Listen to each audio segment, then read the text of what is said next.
نحمده ونصلي ونسلم على رسوله الكريم أما بعد فأعوذ بالله من الشيطان الرجيم بسم الله الرحمن الرحيم صدق الله العلي العظيم رب العالمین ہمیں نور قرآن پاک سے منور فرمائے، آمین۔ اب سورہ پارے کے 12ویں رکوع کی ابتدا ہے اور سورہ طٰہٰ کا یہ تیسرا رکوع ہے۔ سورہ طٰہٰ کی آیت نمبر 55 کی تفسیر بیان کی جائے گی۔ یہ وہ آیت کریمہ ہے کہ جب ہم کسی مردے کو دفن کرتے ہیں تو میت کو دفن کرنے کے بعد جب مٹی ڈالی جاتی ہے تو 3 مٹھیاں ہر ایک کے لیے مٹی ڈالنا سنت ہے۔ پہلی مٹھی پر، دوسری مٹھی پر اور تیسری مٹھی پر جو کچھ پڑھتے ہیں وہ ایک ہی آیت ہے جس کے 3 جز ہیں اور ان 3 جزوں کو پڑھا جاتا ہے۔ یہ نبی اکرم صلی اللہ علیہ وآلہ وسلم کی سنت مبارکہ ہے۔ جب قبر پر ہم مٹی ڈالتے ہیں تو اس وقت حضور اکرم صلی اللہ علیہ وآلہ وسلم کا یہ طریقہ کیوں ہے اور اس میں کیا حکمتیں ہیں، اب ہم سماعت کریں گے۔ منہا، اسی مٹی سے خلقناکم، ہم نے تمہیں پیدا کیا، وفیہا نعیدکم، اور اسی مٹی میں ہم تمہیں لوٹائیں گے۔ آدم علیہ السلام مٹی سے پیدا ہوئے اور ساری انسانیت آدم علیہ السلام کی اولاد ہے، پھر اسی مٹی میں ہمیں لوٹنا ہے قبر میں۔ وَمِنْهَا نُخْرِجُكُمْ تَارَةً أُخْرَى، اور اسی مٹی سے ہم تمہیں دوبارہ نکالیں گے کل بروز قیامت۔ اب جب ہم مثلا پہلی مٹھی ڈالتے ہیں مٹی کی تو کہتے ہیں مِنْهَا خَلَقْنَاكُمْ، اسی مٹی سے ہم نے تمہیں پیدا کیا۔ دوسری مٹھی ڈالتے ہیں وَفِيهَا نُعِيدُكُمْ، اسی مٹی میں ہم تمہیں دوبارہ لوٹائیں گے۔ اور جب تیسری دفعہ خاک اور مٹی ڈالتے ہیں وَمِنْهَا نُخْرِجُكُمْ تَارَةً أُخْرَى، اور اسی مٹی سے ہم تمہیں دوبارہ نکالیں گے۔ نبی اکرم صلی اللہ علیہ وآلہ وسلم کی ہر ادا میں ہزاروں حکمتیں ہیں۔ اس میں حکمت یہ ہے کہ جب ہم یہ پڑھیں گے تو ہمیں اپنی آخرت یاد آئے گی، اپنی موت یاد آئے گی۔ مرنے والے کے لیے موت کی منزل آ چکی، ہم مرنے والے پر روتے ہیں لیکن جو اصل مقصود ہے کہ جس کو دفن کر رہے ہوں اپنی موت کو یاد کریں، یہ تصور ہمارا ختم ہو چکا۔ دیکھیے نبی اکرم صلی اللہ علیہ وآلہ وسلم نے ارشاد فرمایا کہ سورہ واقعہ جو رات کو روزانہ پڑھے گا فقر و فاقہ یعنی تنگ دستی سے محفوظ رہے گا۔ اب دیکھیں سورہ واقعہ روزانہ رات کو پڑھنے کی فضیلت بھی ہے اور اس میں ایک حکمت بھی ہے کہ سورہ واقعہ میں اگر آپ ترجمہ و تفسیر سن لیں یا پڑھ لیں تو آنکھوں سے آنسو جاری ہو جاتے ہیں۔ روزانہ اگر جنت اور جہنم کے مناظر وہ پڑھے گا تو اس کا دل گناہوں کی طرف مائل نہیں ہوگا۔ لیکن دشمنوں نے، انگریزوں نے ہمیں انگریزی کا تو دیوانہ بنا دیا۔ اگر افسوس ہم قرآن پڑھتے ہیں ہمیں نہیں معلوم ہوتا کہ ہمارا رب ہم سے کیا فرما رہا ہے۔ وَلَقَدْ أَرَيْنَاهُ آيَاتِنَا كُلَّهَا، اور بے شک ہم نے فرعون کو ہماری تمام نشانیاں دکھائیں۔ فَكَذَّبَ، پس فرعون نے جھٹلایا۔ وَأَبَى، اور اس نے انکار کر دیا۔ فرعون نے انکار کیسے کیا، اس کی کیفیات میں مفسرین بیان کرتے ہیں۔ موسیٰ علیہ السلام نے فرعون سے فرمایا اگر تو مجھ پر ایمان لے آئے گا تو اللہ تعالیٰ تجھے جوانی عطا فرمائے گا اور تو مرتے دم تک جوان رہے گا اور مرتے دم تک تیری سلطنت تیرے پاس ہی رہے گی۔ یہ ساری بشارتیں آپ نے دی اور یہ بھی فرمایا کہ تم مرتے دم تک بیمار نہیں ہوگا، معجزات دکھائے۔ فرعون کو یہ بات بڑی اچھی لگی، اس نے کہا میں سوچ کے آپ کو بتاتا ہوں۔ موسیٰ علیہ السلام تشریف لے گئے۔ فرعون سوچنے لگا اور اس نے دل میں کہا کہ واقعی یہ تو سچے نبی ہیں کہ میری سلطنت بھی نہیں جائے گی، یہ بڑھاپا جو ہے جوانی میں تبدیل ہو جائے گا اور مرتے دم تک میں بیمار بھی نہیں ہوں گا، اور ایسی بشارتیں دے رہے اور معجزات دکھا رہے اور ہیں بھی سچے نبی، اور میرا دل یہ کہتا ہے کہ ان کے معجزات بالکل سچے ہیں، تو ایمان لے آنا چاہیے۔ لیکن ہر انسان کی کوئی نہ کوئی کمزوری ہوتی ہے۔ فرعون کی کمزوری یہ تھی کہ وہ ایک شخص سے مشورہ کیے بغیر کوئی کام نہیں کر سکتا تھا۔ اس نے حامان وزیر کو بلایا اور کہا تم جانتے ہو کہ میں تمہارے مشورے کے بغیر کوئی قدم نہیں اٹھاتا، میرا یہ ارادہ ہے، تمہارا مشورہ کیا ہے؟ غلط مشیر انسان کو تباہ کر دیتے ہیں۔ تو حامان نے کہا کہ میں آپ کو تو عقل مند اور دانا سمجھتا تھا اور آپ کیسی عجیب و غریب باتیں کرتے ہیں۔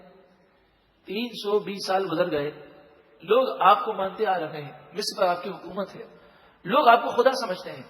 اب کیا لوگوں کو آپ یہ بتائیں گے کہ میں نے جھوٹ بولا تھا اور میں نے تمہارے ساتھ فراڈ کیا ہے، اور لوگ تو آپ کے مخالف ہو جائیں گے؟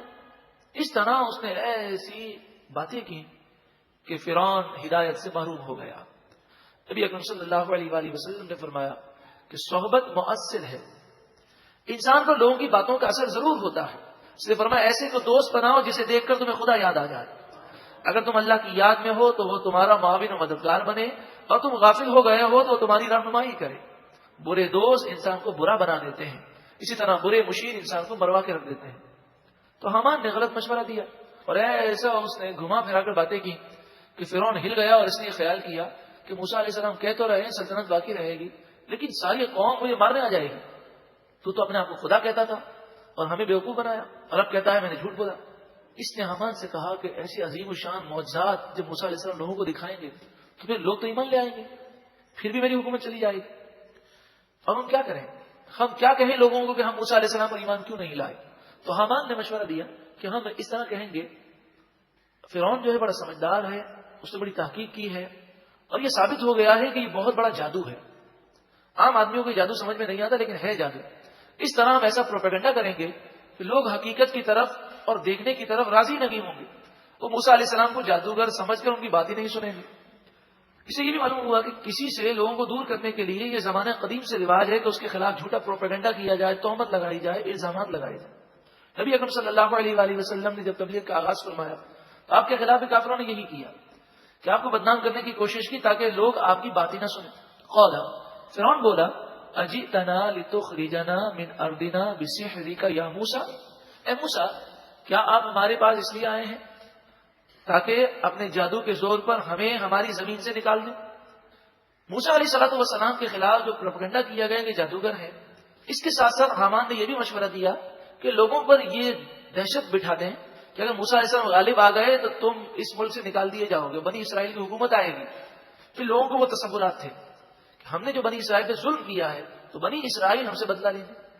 جیسے فی زمانہ جو دشمنان اسلام حکومتیں ہیں وہ اپنی عوام کو یہی کہتی ہیں کہ مسلمانوں کو دبانا بہت ضروری ہے ورنہ مسلمان تمہیں ہلاک کر دیں گے، تمہارے ملک کو قبضہ کر لیں گے۔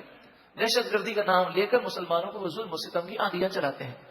اس نے بھی کہا کہ اے موسیٰ کیا اپنے جادو کے زور پر آپ ہمیں ہماری زمین سے نکالنا چاہتے ہیں؟ فَلَنَأْتِيَنَّكَ بِسِحْرٍ مِثْلِهِ، پر ضرور بضرور ہم ایسا ہی جادو لے کر آئیں گے آپ کے مقابلے کے لیے۔ فَاجْعَلْ بَيْنَنَا وَبَيْنَكَ مَوْعِدًا لَا نُخْلِفُهُ نَحْنُ وَلَا أَنْتَ مَكَانًا سُوًى، بس ہمارے اور آپ کے درمیان ایک وعدے کے لیے مقررہ وقت ہو جائے مقابلے کے لیے کہ ہم اور آپ اس کی مخالفت نہ کریں۔ مکانن سوا، ایک ہموار میدان میں آپ کا اور جادوگروں کا مقابلہ ہوگا۔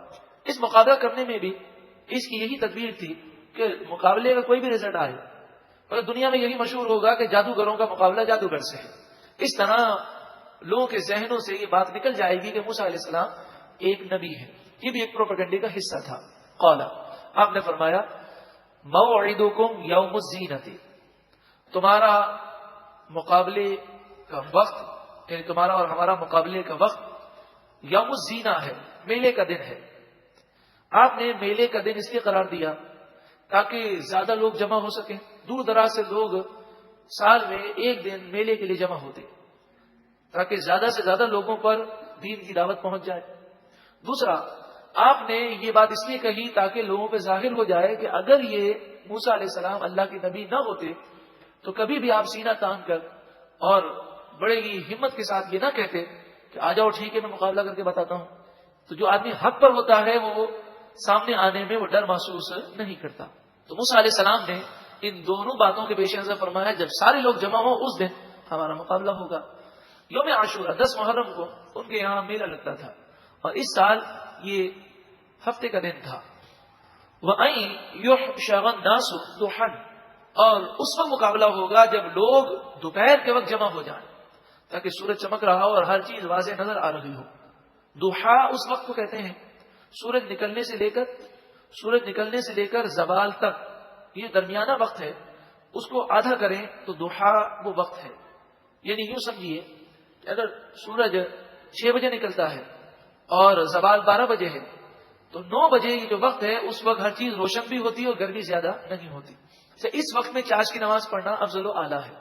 اگر کوئی اشراق کے فوراً بعد بھی چاش پڑھ لے تو چاش ادا ہو جائے گی، مگر اس درمیانی وقت میں چاش کا پڑھنا یہ زیادہ فضیلت کا باعث ہے۔ فتولی فرعون، پس فرعون پھرا، فجمع کیدہ، اس نے اپنے مکر کو جمع کیا، سارے جادوگروں کو بلایا، ثم اتا، پھر جادوگروں کو لے کر آیا۔ قال لهم موسیٰ، موسیٰ علیہ الصلوۃ والسلام نے ان جادوگروں سے فرمایا. دیکھیں موسیٰ علیہ الصلوۃ والسلام کے پاس جب جادوگر آئے، اللہ تعالیٰ کی قدرت کہ جادوگروں پر یہ ظاہر ہو گیا تھا کہ موسیٰ علیہ السلام اللہ کے نبی ہیں، اس لیے کہ جادوگروں نے کہا کہ مقابلہ کرنے سے پہلے موسیٰ علیہ السلام کو نیند کی حالت میں دیکھنا چاہتے ہیں، کیونکہ جادوگر کا جادو نیند میں وہ کام نہیں کرتا. تو دیکھا موسیٰ علیہ السلام سو رہے ہیں ایک درخت کے نیچے، اور آپ کی لاٹھی وہ آپ پر پہرا دے رہی ہے، تو سمجھ گئے کہ یہ اللہ کے نبی ہیں، جادوگر نہیں ہے. جب یہ سمجھ چکے تھے پھر بھی مقابلے کے لیے آئے. قال لهم موسیٰ ویلکم، موسیٰ علیہ السلام نے ان سے فرمایا تمہاری بربادی ہو، یعنی سمجھ کر بھی میرے مقابلے کے لیے آتے ہو. لا تفتروا علی اللہ کذبا، تم اللہ پر جھوٹ نہ باندھو اور مجھے جادوگر نہ کہو، میں اللہ کا سچا نبی ہوں. فیسحتکم بعذاب، بس اللہ تبارک و تعالی تمہیں عذاب کے ذریعے ہلاک کر دے گا. وقد خاب من افترا، اور جو اللہ پر جھوٹ باندھے وہ نامراد و ناکام ہوگا. فتنازعوا امرهم بینہم، ان جادوگروں کے درمیان معاملے میں اختلاف ہو گیا. واسروا النجوى، اور آپس میں یہ آہستہ آہستہ سرگوشی کرنے لگے. کسی نے کہا یہ اللہ کے نبی ہیں، تو بعض جادوگروں نے کہا کہ ہو سکتا ہے کوئی ایسا بھی پاورفل جادوگر ہو کہ نیند میں بھی اس کا جادو چلتا ہو. اس طرح انہوں نے شک و شبہات کی باتیں کی. قالوا، تو بعض جادوگروں نے کہا ان ہادان لساحران، یہ دونوں یعنی موسیٰ علیہ السلام اور ہارون علیہ السلام دونوں جادوگر ہیں. یریدان، یہ دونوں ارادہ کرتے ہیں ان یخرجاکم من ارضکم، وہ ارادہ کرتے ہیں کہ تمہیں تمہاری زمین سے نکال دیں. بسحرہما، اپنے جادو کے زور پر. ویذھبا بطریقتکم المثلی، اور تمہیں تمہارے اچھے دین اور اچھے طریقے سے دور کر دیں. جیسے آج کا مغرب یہ کہتا ہے کہ مسلمان دہشت گرد ہیں، وہ ہماری تہذیب و تمدن کو تباہ کرنا چاہتے ہیں. دہشت گرد تو دشمنان اسلام ہے، تہذیب و تمدن کا جنازہ تو انہوں نے نکالا ہے. فاجمعوا، پس تم سب جمع کرو کیدکم، اپنے جادو کو، اپنے فریب کو. ثم اتوا صفا، پھر سب بنا کر مقابلے کے لیے آ جاؤ، اور اس شک میں نہ پڑو کہ اللہ کے سچے نبی ہیں، یہ تو جادو کے زور پر تمہیں تمہارے ملک سے نکالنے کے لیے آئے ہیں. جب انسان کو یہ پتہ چل جائے اور یہ ذہن بنا دیا جائے کہ تمہارا مخالف ہے، تمہارا دشمن ہے، تمہیں نقصان پہنچانا چاہتا ہے، تو بندہ اس کی بات سننے کو تیار نہیں ہوتا. اور جب یہ محسوس ہو کہ ہمارا خیر خواہ ہے تو اس کی بات سنی جاتی ہے. تو انہوں نے اس طرح آپس میں کہا، آخرکار سارے جادو پھینکنے اور مقابلہ کرنے کے لیے تیار ہو گئے. وقد افلح اليوم من استعلا، اور بے شک آج کے دن وہی کامیاب ہوگا جو غالب ہوگا. لہذا جادو کے زور پر غالب آ جاؤ. لیکن دل ابھی بھی اندر سے کہہ رہا تھا کہ موسیٰ علیہ السلام اللہ کے نبی ہیں، مگر دنیا کی لالچ اور فریب نے انہیں گمراہ کیا، تو ان کی ہمت نہ ہوئی کہ موسیٰ علیہ السلام کی بے ادبی کر سکیں. تو انہوں نے بڑے ادب کے ساتھ کہا، قالوا یا موسیٰ، اے موسیٰ علیہ السلام، اما ان تلقیا، یا تو آپ اپنی لاٹھی ڈالیں، واما ان نکون اول من القا، یا پھر ہم سب سے پہلے لاٹھی کو پھینکیں، اپنی لاٹھیوں اور رسیوں کو پھینکیں. 300 اونٹوں پر یہ لاٹھیاں اور رسیاں لے کر آئے. یہ کہہ کر انہوں نے کہا یہ معاملہ آپ کی رائے پر چھوڑتے ہیں. یہ جب انہوں نے ادب کیا، اللہ تعالیٰ کو یہ ادا پسند آئی، اور اس واقعے کی انتہا پر اللہ تعالیٰ نے انہیں ایمان کی دولت عطا فرما دی. قال بل القوا، فرمایا نہیں بلکہ تم ہی ڈالو. موسیٰ علیہ السلام نے پہلے اس لیے فرمایا تاکہ لوگ دیکھ لیں جادو یہ ہوتا ہے، کہ جادو کے بعد جب معجزہ دیکھیں تو انہیں جادو اور معجزے میں فرق محسوس ہو جائے. فَإِذَا حِبَالُهُمْ وَعِصِيُّهُمْ يُخَيَّلُ إِلَيْهِ مِنْ سِحْرِهِمْ أَنَّهَا تَسْعَى، بس اس وقت ان کی رسیاں اور ان کی لاٹھیاں جادو کے زور پر ایسی لوگوں کو لگنے لگی جیسے وہ دوڑ رہی ہوں، سانپ ہوں. فَأَوْجَسَ فِي نَفْسِهِ خِيفَةً مُوسَىٰ، موسیٰ علیہ السلام نے اپنے جی میں خوف محسوس کیا. خوف یہ تھا کہ لوگ بھاگنے لگے. تو آپ کو یہ خوف ہوا کہ کہیں ایسا نہ ہو کہ لوگ بھاگ جائیں اور میرا معجزہ دیکھ ہی نہ سکیں، اور ان کے ذہنوں پر اس جادو کا اثر جو جادوگروں نے کیا ہے وہ نہ پڑ جائے. قلنا، ہم نے فرمایا، لا تخف، آپ خوف نہ کریں، انک انت الاعلی، بے شک آپ ہی غالب ہوں گے اور لوگوں پر اس معجزے کا ظہور ہو جائے گا. وَأَلْقِ مَا فِي يَمِينِكَ، آپ کے دائیں ہاتھ میں جو لاٹھی ہے اسے ڈال دیجیے. القف ما صنعوا، یہ لاٹھی ان تمام چیزوں پر نگل جائے گی جو انہوں نے پھینکی ہیں. انما صنعوا کید ساحر، انہوں نے جو کچھ بھی کیا ہے یہ ایک جادوگر کا مکر ہے. ولا یفلح الساحر حیث اتی، جادوگر جہاں سے بھی آئے وہ کبھی کامیاب نہیں ہوتا، آخرکار اس کے لیے تباہی ہے. یہ وہ آیت کریمہ ہے، انما صنعوا کید ساحر ولا یفلح الساحر حیث اتی. اتنا حصہ اگر کوئی کاغذ پر لکھے اور لکھ کر اس کو تعویذ بنا کر گلے میں رکھ لے تو وہ جادو کے اثر سے ہمیشہ محفوظ رہے گا. یہ سورہ طٰہٰ کی آیت نمبر 69 ہے. فَأُلْقِيَ السَّحَرَةُ سُجَّدًا، بس جادوگر سجدہ کرتے ہوئے گر گئے. قَالُوا آمَنَّا بِرَبِّ ہارون وَمُوسَىٰ، وہ بولے ہم ہارون اور موسیٰ علیہ السلام کے رب پر ایمان لائے. جب یہ سجدے میں گئے، اللہ کی قدرت، اللہ تعالیٰ نے سجدے کے عالم میں انہیں جنت اور جہنم کے مناظر دکھا دیے، اور جنت میں ان کے اعلیٰ مراتب اور مقامات دکھا دیے گئے. بس ایک ہی سجدے میں یہ ایمان کے تمام درجات کو چڑھ گئے. یہ موسیٰ علیہ السلام کے ادب کا صدقہ تھا، اور ایمان ایسا مضبوط ہو گیا کہ پھر یہ ایمان کبھی نہ نکلا.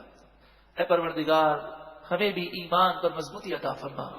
قال، فرعون بڑا ظالم شخص تھا، اس نے کہا آمنتم لہ قبل ان آذن لکم، تم ایمان لے آئے موسیٰ علیہ السلام پر اس سے پہلے کہ میں تمہیں اجازت دوں. پھر اس نے لوگوں کے اوپر سے اس اثر کو زائل اور دور کرنے کے لیے ایک اور پروپیگنڈا کیا. انہ لکبیرکم الذی علمکم السحر، بے شک ضرور یہ تمہارا بڑا ہے جس نے تمہیں جادو سکھایا. کہنے لگا کہ تم سب جادوگر ہو اور موسیٰ علیہ السلام تمہارے استاد ہیں. تم لوگوں نے ایک مشن بنایا اور ایک سازش کے ذریعے میں بیوقوف بنانے کی کوشش کرتے ہو. تم سب ملے ہوئے ہو کہ ایک جھٹکے کے اندر تم نے سجدہ کیا اور ایمان لے آیا، یہ کیسے ہو سکتا ہے؟ اس طرح کر کے اس نے لوگوں کو حضرت موسیٰ علیہ السلام اور ان جادوگروں کے خلاف کرنے کی کوشش کی، کیونکہ اس کو ڈر یہ لگ رہا تھا کہ مقابلہ نہ صرف جادوگر ہارے ہیں بلکہ انہوں نے اپنی شکست بھی تسلیم کر لی ہے، تو اس طرح کئی لوگ مسلمان ہو جائیں گے. پھر اس سے پہلے کہ اور لوگ اسلام قبول کریں اس نے سخت ترین سزا کا اعلان کیا. فَلَا أُقَطِّعَنَّ أَيْدِيَكُمْ، بضرور میں تمہارے ہاتھوں کو کاٹ دوں گا. اس کی عادت تھی کہ دایاں ہاتھ وہ بازو سے کاٹ دیتا. وَأَرْجُلَكُمْ مِنْ خِلَافٍ، اور تمہاری ٹانگیں کاٹوں گا اس کے برعکس، یعنی الٹ، دایاں ہاتھ کاٹتا اور الٹی ٹانگ. وَلَا أُصَلِّبَنَّكُمْ فِي جُذُوعِ النَّخْلِ، پھر ضرور میں تمہیں کھجور کے تنوں میں لٹکا دوں گا. تو اس کا معمول تھا کہ ہاتھ اور پاؤں کاٹنے کے بعد پھر جب سخت ترین سزا دیتا تو کھجور کے تنے پر جسم کو رکھا جاتا اور کیلیں ٹھونک دی جاتی. اس طرح انسان تو مر جاتا لیکن 3 دن تک اس کی لاش کو رکھا جاتا تاکہ لوگ ڈریں. وَلَتَعْلَمُنَّ أَيُّنَا أَشَدُّ عَذَابًا وَأَبْقَىٰ، اس نے کہا نعوذ باللہ من ذالک، ضرور تم جان لو گے کہ ہم میں سے کون زیادہ عذاب دینے والا ہے اور ہمیشہ عذاب دینے والا ہے. یعنی اس نے اللہ سے مقابلے کی بات کی کہ تم اللہ کے عذاب سے ڈر کر ایمان لے آئے ہو تو میں تمہیں عذاب دے کر بتاؤں گا، پھر تم دیکھنا کہ اللہ زیادہ عذاب دے سکتا ہے کہ میں. نعوذ باللہ من ذالک. اللہ تعالیٰ اس دولت سے بچائے جو مغرور بنا دے، اللہ تعالیٰ اس حکومت سے بچائے جو انسان کو متکبر کر دے. قالو، وہ بولے اللہ اکبر، انہیں کیسا ایمان نصیب ہوا. انہوں نے کہا لن نؤثرک علی ما جاءنا من البینات، جو نشانیاں ہمارے پاس آئی ہیں ان نشانیوں پر ہم تجھے ترجیح نہیں دے سکتے، ان نشانیوں کے بعد تیری بات ہم نہیں مان سکتے. والذی فطرنا، اس ذات کی قسم جس نے ہمیں پیدا کیا. ان کی ایمان کی مضبوطی پر اللہ تعالی ہمیں بھی ایمان کی سلامتی دے. کہا فقضی ما انت قاض، تجھے جو کرنا ہے کر لے، تو ہمارے ٹکڑے ٹکڑے کر دے پھر بھی ہم ایمان کو نہیں چھوڑیں. انما تقضی هذه الحیات الدنیا، تو جو کچھ بھی کرے گا اس دنیا ہی میں کرے گا، اور ایک نہ ایک دن دنیا تو چھوٹنی ہے، دنیا سے جانا ہے. اگر اللہ کی راہ میں یہ جان چلی جائے تو یہ بہت ہی پیارا سودا ہے. انا آمنا بربنا، بے شک ہم اپنے رب پر ایمان لائے. لیغفر لنا خطایانا، تاکہ ہمارا رب ہمارے گناہوں کو معاف کر دے. ہم ایمان اس لیے لائے ہیں کہ ہم نے بہت گناہ کیے ہیں. وما اکرہتنا علیہ من السحر، اور جو تو نے ہمیں جادو کرنے پر مجبور کیا، کیونکہ موسیٰ علیہ السلام کو نیند کی حالت میں دیکھ کر ان کا دل نہیں ہو رہا تھا کہ مقابلہ کریں. تو فرعون کے زبردستی کرنے کی وجہ سے وہ مقابلے کے تیار ہوئے. تو انہوں نے کہا اللہ تعالیٰ یہ گناہ بھی ہمارا معاف کرے. واللہ خیر وابقا، اللہ سب سے بہتر ہے اور ہمیشہ رہنے والا ہے. رب العالمین کی بارگاہ میں دعا ہے کہ اللہ تعالیٰ ہمیں بھی اسلام کے لیے قربانی دینے کی توفیق عطا فرمائے، ایمان کی سلامتی اور ایمان کی مضبوطی عطا فرمائے. ارشاد فرمایا انہ من یأتی ربہ مجرما، بے شک جو کوئی اپنے رب کی بارگاہ میں مجرم ہو کر آئے گا، گناہگار ہونے کی حالت میں وہ کل بروز قیامت رب کی بارگاہ میں حاضر ہوگا اور اس سے اس کا رب ناراض ہوگا. فإن لہ جہنم، پس بے شک اس کے لیے جہنم ہے. لا یموت فیہا، اس جہنم میں نہ وہ مریں گے، ولا یحیا، اور نہ ہی وہ زندہ رہیں گے. مراد یہ ہے کہ جہنم کا عذاب اس قدر سخت ہوگا کہ وہاں زندہ رہنے کے برابر نہیں ہوگا. یعنی ایسی کوئی زندگی نہیں ہوگی جس سے وہ نفع اٹھائیں، لذت اٹھائیں، بلکہ ہر لمحے جہنم میں عذاب بڑھایا جائے گا. وَمَن يَأْتِهِ مُؤْمِنًا، اور جو کوئی رب کی بارگاہ میں مومن ہو کر حاضر ہو، قَدْ عَمِلَ الصَّالِحَاتِ، بے شک اس نے اچھے عمل کیے ہوں، مومن بھی ہو اور نیک صالح ہو.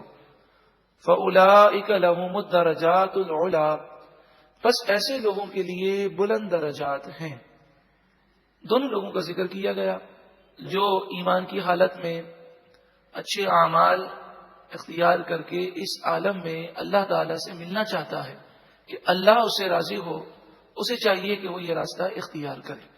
جنات عدن تجری من تحتها الانہار، ہمیشہ کے باغات، ہمیشہ کی جنتیں جن کے نیچے نہریں رواں دواں ہوں گی. خالدین فیہا، اس میں ہمیشہ رہیں گے. وذالک جزاء من، یہ صلہ ہے ان لوگوں کا، من تزکا، جنہوں نے اپنے آپ کو پاک کر لیا، جن کا ظاہر پاک ہوا، باطن پاک ہوا، جن کی نگاہیں پاک، جن کی زبان، دل و دماغ، سوچ و فکر پاک. من تزکا. اللہ رب العالمین ہم سب کو ظاہری اور باطنی گندگیوں سے پاکیزہ فرما دے اور ظاہری اور باطنی گندگیوں سے ہمیشہ محفوظ فرما دے.